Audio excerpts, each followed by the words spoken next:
May I know from the good senator if these decisions are bank decisions or divisions?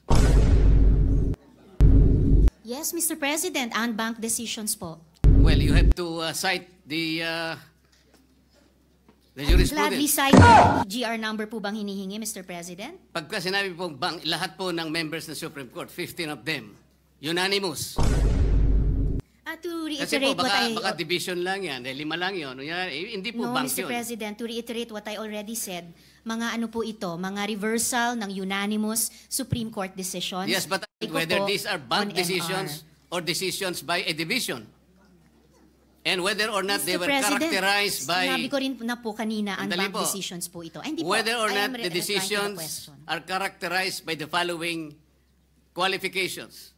1, unconstitutional, void ab initio, violative of due process.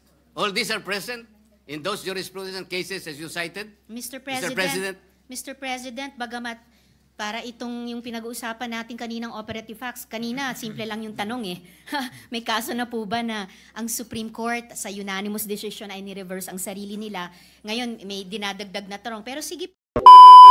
So yan, umpisa pa lang mga kababayan, no? Bakbakan na agad itong si Senator Rodante Marcoleta at itong si Senadora Risa Hontiveros mga kababayan patungkol po dito sa mga desisyon ng Supreme Court na na-reverse, no?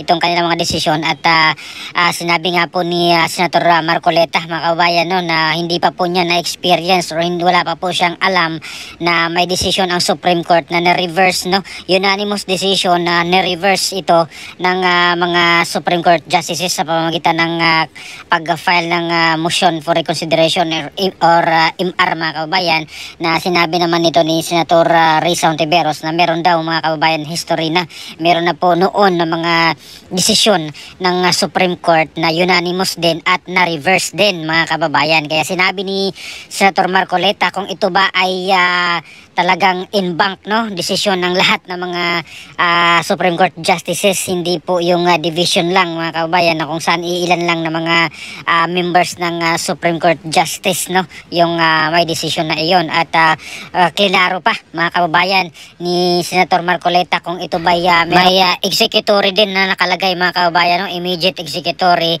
at yung void ab initio nga mga kababayan na sinasabi na from the start pa lang ay mali na agad mga kababayan. At medyo pumalag po itong si Senator Risa mga kababayan, no, dito po sa mga specific na hinihingi na information dito sa jurisprudence mga kababayan ng mga kasong sinasite ni Senator Risa Hontiveros mga kababayan. So hindi siguro in-expect ni Senator Risa na tatanungin ni Senator Marcoleta, no, itong specific ng cases na ito, specific cases mga kababayan, yung sinasite na mga GR numbers, no, at kung anong mga kaso ito mga kababayan. At panoorin pa natin mga kababayan, no, itong buong debate nila Senator Marcoleta at ni Senator Risa Hontiveros, pati rin po dito si Senator Soto mga kababayan, no, tila medyo nasupla po sila mga kababayan, nagmukhang ingot po sila dito kay Senator Marcoleta mga kababayan. So ito pa po mga kababayan ang kanilang pagdebate, na kanilang pagsalpukan kanina doon sa Senado. What I'm being told is that it should be the defense, the lawyers of the defense who should post that motion to dismiss, not a judge. I agree with Senator Lacson. There is no such thing as a motion to dismiss in the Senate. In the impeachment court, yes. Thank you, Mr. President. Hindi po ba inamid na natin, Mr. By the way, just one last point. Why did the Supreme Court ask Sara to comment? Oh, kung final and executory na yan, bakit si Vice President Sara was asked to comment by the Supreme Court just a few days ago? Diba? So, ibig sabihin, talagang pakikinggan pa nila. At baka sakali makita nila, dahil yung mga abogadong nakapaligid sa kanila, nagbigay sa kanila ng mga maling figures at maling impormasyon. Mr. Point, President, kaya nga po nag-i-speculate tayo rito eh. Hindi natin alam kung anong iniisip ng Supreme Court. Pero sa ngayon, sinabi po niya, immediately executory, at tayo lamang po talaga ang pinagsasabihan niya. At tungkol naman po sa motion to dismiss, na minodify ko na kung ayaw po ninyo, wala po akong magagawa. Pero may I invoke Section 135 of the Senate Rules. Ang sabi po rito, if there is no rule applicable to a specific case, the precedence of the Legislative Department of the Philippines shall be resorted to. So ang dami po nito eh. Dito po magkakaroon ng motion to dismiss dito. Lahat po ng precedents, kahit na wala po tayong specific rules, ay observe po natin ang Section 135 ng ating rules. Pero dahil inamend ko na nga po, kung pwede na po yung motion to archive, which is consistent to the immediate execution of the decision of the Supreme Court, address to this august chamber. Oy, bakit naman po pinipilit pa nating i-delay based on speculation? Based on the fortunes of whatever the Supreme Court will decide later on, which is based on impossibility. Noted and entered into the records. Mr. President. Gusto ko lang pong bigyan ng point of information, sagot dun sa tanong ng good gentleman mula sa Tarlac, that in fact, the Supreme Court has reversed a unanimous decision in a lot of instances before. Dalawa lang po ang ibibigay kong halimbawa. League of Cities of the Philippines versus COMELEC. Original decision, 2008. Reversal on motion for reconsideration 2009. Isa pa pong halimbawa, International Service for the Acquisition of Agri-Biotech et al. Versus Greenpeace Southeast Asia. Original decision, unanimous, December 8, 2015. Reversed unanimously on MR din, July 26, 2016. So, hindi lang po tulad nung sinabi ni Minority Leader na there's always a first time, it has happened before. So, yung ganitong klaseng milagro na hinahanap, posibleng mangyari din po dito sa kasong pinag-uusapan natin. Malay po natin. Salamat po, Mr. Noted. President. Salamat Mr. sa good President, gentleman may I from know Tarlac. from And the entered good into the senator, records. Senator Marcoleta. may I know from the good senator if these decisions are bank decisions or divisions? Yes, Mr. President, unbanked decisions po. Well, you have to cite the I would jurisprudence. gladly cite the GR number po bang hinihingi, Mr. President? Pagka sinabi pong bank, lahat po ng members ng Supreme Court, 15 of them, unanimous. To Kasi po, reiterate what baka division lang yan, dahil 5 lang yun. Hindi po No, bank Mr. yun. President, to reiterate what I already said, mga ano po ito, mga reversal ng unanimous Supreme Court decisions. Yes, but President, Binigay ko whether po these are bank on decisions or decisions by a division. And whether or not they Mr. were President, characterized by... sinabi ko rin na po kanina, Sandali unbanked po. decisions po ito. Ay, hindi po, Whether or I not am the replying to the decisions question. are characterized by the following qualifications. 1, unconstitutional, void ab initio, violative of due process. All these are present in those jurisprudence cases as you cited. Mr. President. Bagamat para itong yung pinag-uusapan natin kaninang operative facts, kanina simple lang yung tanong eh. May kaso na po ba na ang Supreme Court sa unanimous decision ay ni-reverse ang sarili nila? Ngayon may dinadagdag na tanong. Pero sige po, yung League of Cities of the Philippines versus COMELEC, the Supreme Court in its original decision in 2008 unanimously declared the cityhood laws unconstitutional. I will have to get more information po on the ISAA reversal of unanimous decision.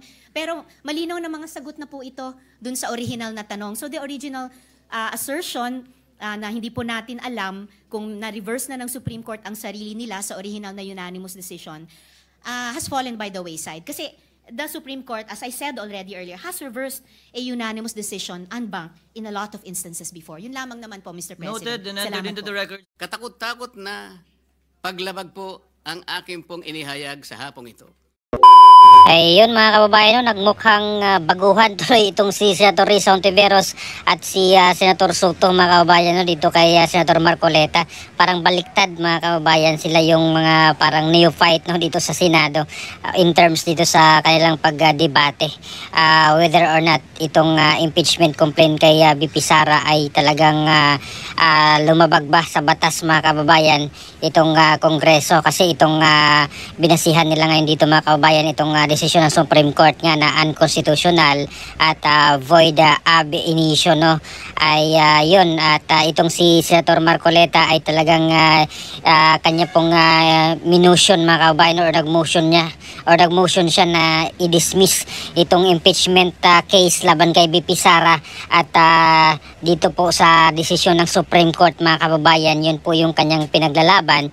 Pero itong si Senator Soto naman ay merong motion na i-table na lang, ilagay muna sa lamesa itong impeachment complaint laban kay BP Sara habang merong pang motion for reconsideration na ini-file or final ng House of Representatives, mga kababayan, dito sa Supreme Court. At pinapasagot din or pinapakomento rin itong kampo ni BP Sara, mga kababayan, ng Supreme Court na meron po silang 10 days. Pero itong ating si Senator Marcoleta ay talagang gusto niya talagang matuldukan na, mga kababayan, ang usaping ito para makapag-focus na rin sila doon sa mga ibang bagay na gagawin nila sa Senado. Ang dami pa nilang mga bills na kailangang atupagin, mga kababayan, Itong mga napakahalaga na mga bagay-bagay, mga mahalagang batas sana na kailangan nilang gawin dyan, na gagawin para sa ating mga kababayan, para hindi na po sila maubos or maubusan ng oras dito sa impeachment na ito, na wala namang saysay at nagsalita na nga po itong Supreme Court na ibasura na, mga kababayan, at wala nang jurisdiction itong Senado para pag-usapan pa itong impeachment complaint laban kay BP Sara. Kaya inilatag ni Senator Marcoleta itong mga violations, mga kababayan, na siya mismo doon sa House of Representatives noong 19th Congress ay hindi binigyan ng kopya, mga kababayan, doon sa pinapapirmahan nila, mga kababayan, na ilang oras lang ay tapos na agad. At yung iba pang impeachment complaint ay yun nga inupuan at in-archive, mga kababayan, at para yung isang impeachment lang yung kanilang pinalusot, pina-forward doon sa Senado, yung pang-apat na yun, mga kababayan.